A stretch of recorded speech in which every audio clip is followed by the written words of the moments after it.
খালেদা জিয়ার এমন দুর্দিনেও কেন সন্তান হিসাবে জনাব তারেক রহমান দেশে আসতে পারছেন না? আমাদের বাংলা একটা কথা আছে, মার্চে যখন মাসির দরদ বেশি হয় তখন বুঝতে হবে যে এখানে একটু ভেজাল আছে।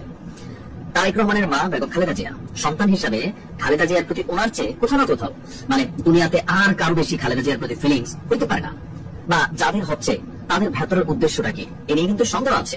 জনাব তারেক রহমান যেহেতু আম আদমি না, নিশ্চয়ই এমন কিছু আছে যেটার জন্য তিনি বাংলাদেশে আসতে পারছেন না। দেশের ভেতরে কোন একটা ষড়যন্ত্র তত্ত্ব হয়তো আছে। সরকার যেমন বলছে তারেক রহমান দেশে আসতেছিলেন মাত্র একদিনে ট্রাভেল পাস ইস্যু করে দেওয়া হবে, তারপরেও কেন আসছেন না? রাজনৈতিক কারণগুলোর বাহিরে একটা ছোট্ট ঝামেলা আছে। এই ছোট্ট ঝামেলাটা হচ্ছে, যদি তিনি এই মুহূর্তে একবার যুক্তরাজ্য থেকে বের হয়ে যান, তাহলে দ্বিতীয়বার যুক্তরাজ্যে ঢুকতে গেলে ওনাকে অনেক কঠিন একটা পরিস্থিতির সম্মুখীন হতে হবে। ধরেন তিনি বাংলাদেশে আসলেন, আসার পরে কোনো কারণে এখানে পরিস্থিতি প্রেক্ষাপট বদলে গেল, কারণ এই দেশে তো এমনই হয়, যারা খুব কাছের মানুষ থাকে আপনি দেখবেন যে তারাই তো মানুষকে বাস দেন। এখন এই মুহূর্তে যে কে মিত্র কে শত্রু এই ধরনটা বুঝতে কষ্ট হচ্ছে জনাব তারেক রহমানের, বা ওনাদের যারা টিম আছে ভেতরের গল্প ওনারা জানেন। তো যদি কোন রকম খারাপ সিচুয়েশন হয়, তাহলে তিনি যদি ব্যাক করতে চান কোথায় ব্যাক করবেন?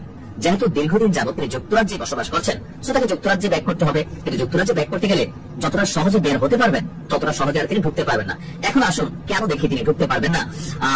কারণ যতগুলো তথ্যসূত্র আমি ঘাটাঘাটি করলাম, তারেক রহমান বর্তমানে যুক্তরাজ্যে রাজনৈতিক আশ্রয় অর্থাৎ পলিটিক্যাল অ্যাজাইলামে তিনি অবস্থান করছেন, এবং এই অবস্থানটা অনির্দিষ্ট কারণে